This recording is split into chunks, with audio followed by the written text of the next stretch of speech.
Udah malam, bro. Lanjut, bro.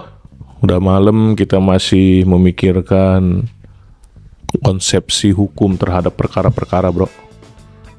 Pertanyaan gue, bro, pernah punya duit 1 miliar, bro? 1 miliar. Iya. Berarti pernah lihat kalau duitnya secara utuh 1 miliar, udah pernah lihat, bro? Duit, oh iya ya, waktu, oh iya, udah. Oh iya. Kira orang pamer, Iya. banyak duit Kan kan. tentang kan waktu itu dapat duit ya, duit bukan duit lo sih, gue tahu itu. Nggak usah diperbanyak, terus aja, bro. Apa namanya, disensor nih. Tiba-tiba ada yang japri gua. Gini. Kan. Tit. Nah, itu udah. Ya, waktu itu kan ya, bro, ya udah. Tapi lu pernah ngeliat duit 500 miliar nggak? Kalau lihat sih lama belum, bro. Ya, di TV juga kayaknya gue belum pernah kan. Cuma itu doang kan. Yang barusan kita lihat 550 M. 65. 565 M. Banyak juga ya. Bisa tidur di atas duit. Tapi kayaknya nggak empuk tidur di atas duit kayak begitu kan. Itu adalah 565 yang dibilang pengembalian perkara korupsi gula kristal mentah menjadi GKP itu. Yang tertuduhnya yang akan menjadi terdakwa dalam waktu dekat katanya. Itu adalah salah satunya mantan Menteri Perdagangan 2015-2016 Thomas Trikasi Lembong TTL sama Direktur PPI ya, kayak PPI ya, CS, Pak CS, Tenaga. Sitorus. Oh iya, Sitorus. Pertanyaannya adalah, kan belum terbukti nih kasus korupsinya, dan kerugian negaranya juga belum ditetapkan lah sih sama lembaga, tapi kan belum terbukti kasus korupsinya.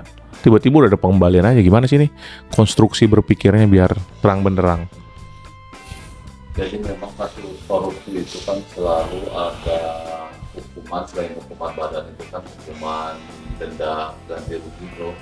Setelah denda ganti rugi dan hukuman untuk pengembalian kerugian keuangan 18 UU Tipikor. Jadi bukan hanya di penjara, duitnya nggak ditarik gitu. Percuma ya. Iya. Jadi mekanisme pengembalian uang yang 568 M itu 65. ya 565 M itu kan dari 8 perusahaan Iya. yang terlibat dalam 9. 8 atau 9 Iya. itu terlibat dalam impor gula mentah menjadi gula putih kan, gula kristal mentah menjadi gula kristal putih. Betul. Didapat uang itu diduga hasil dari keuntungan yang mereka dapatkan akibat pengolahan gula itu yang dijual kepada PPI. 4 kali lipatnya lah. Ya, gitu. Mm-mm. Di situ dapat kan menurut versi kejaksaan kan per kilo itu dapat 105 Rupiah. per kilogram. Berarti kerugiannya rinci itu ya? Ya, rinci. Nah, jadi itu keuntungan yang didapat oleh si 8 perusahaan. 9. Kok lu jelek banget sih angka lu? Nah. Lu udah nyebut 565, lu bilang 568. 8 itu swasta. Nah, yang satu itu PPI, bro. Enggak, kayaknya 9 ah.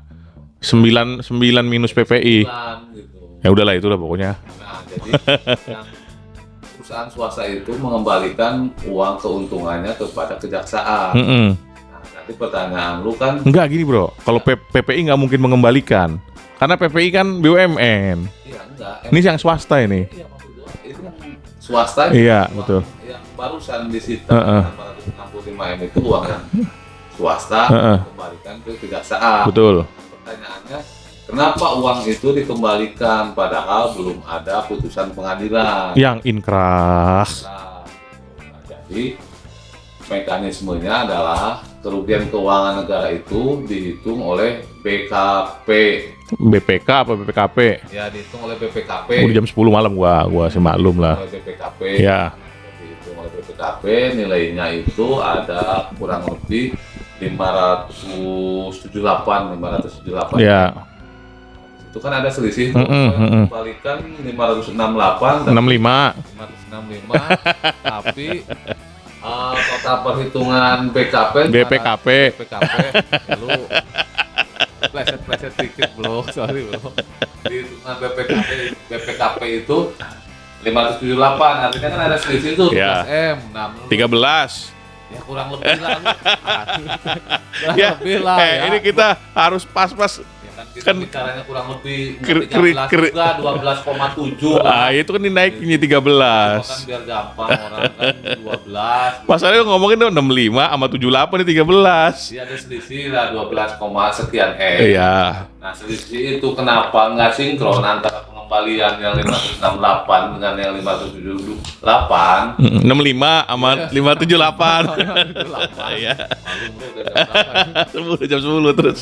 Nah, jadi selisih itu ternyata bukan atas kebijakan yang dihasilkan dari saat Pak Tom menjabat gitu.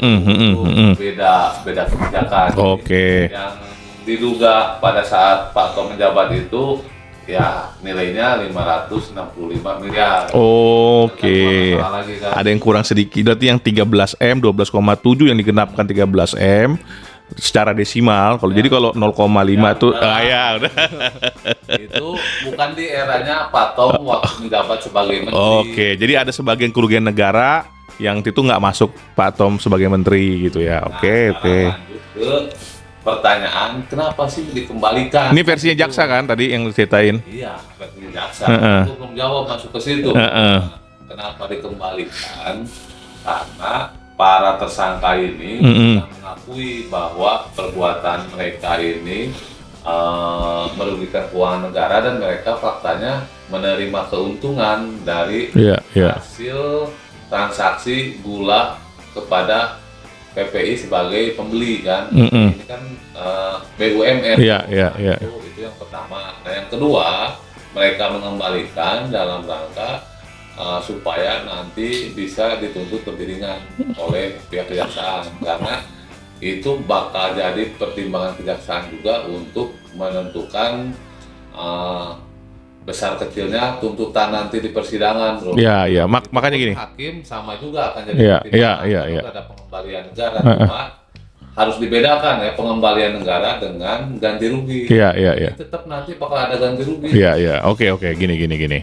Pertanyaan gue ini ada dua sih, biar nggak terlalu lama podcast kita ya kan, dan terlalu teknis. Tapi nggak apa-apa. Ini buat bahan pencerahan dan kita juga semakin tajam gitu. Terus menerus yang basic-basicnya diasah. Ya kan kalau di kepolisian itu kan ada penyidikan, baru diserahkan ke jaksa. Ini kan penyelidiknya jaksa. Penyidiknya juga jaksa, penuntutnya juga jaksa. Ini gimana cara pelimpahannya nih?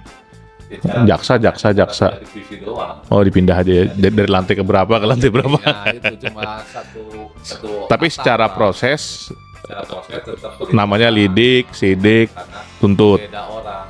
Oke. Setiap orang yang tuntut beda. Berarti yang udah nyampe berkasnya ke jaksa penuntut baru 2 orang nih. Itu dikarenakan tadi yang 9 tadi ada kejadian lain, ada catatan tadi kan, catatan baik lah, yang kemungkinan nanti akan menjadi pertimbangan mungkin di persidangan.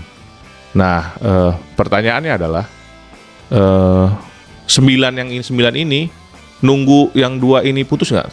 TTL sama CS beda berkas, split sync. Ini kan dia ditahannya bareng tuh sama PPI, kemudian jadi satu berkas, satu register perkara. Yang sisanya yang swasta itu nanti menyusul karena statusnya kan baru tersangka juga, sedangkan proyeknya udah lebih duluan. Iya. Berarti ini dalam waktu dekat kali 1-2 minggu ini udah dimulai.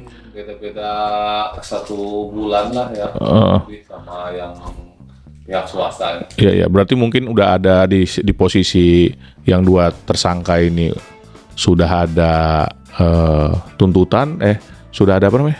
Tuntutan, sudah ada vonis apa sih namanya, Bro? Baca dakwaan. Bukan dakwaan, satu lagi tuh. Udah malam nih memang, habis tuntutan apa? Habis terus. Bro, sebelum itu tuntutan maksud gua. Setelah baca dakwaan kan tuntutan tuh. Udah berproses tuntutan baru kayaknya dimulai yang sebelah sana, yang 9 itu. Terus endingnya apa nih? Ending tergantung nanti pembelaan atau seperti apa, dan harus juga kan dicek Iya. di peraturan Iya. dibikin oleh Tong Lembong itu kebijakannya kan benar nggak yang harus melakukan impor itu adalah BUMN. Dan memang dia salah gitu ya. Iya, karena kan versi kejaksaan seharusnya yang berwenang untuk melakukan impor itu pihak BUMN itu PT PPI. Yang swasta ini nggak ada kewenangan untuk melakukan impor. Atau masalah surplus itu ya.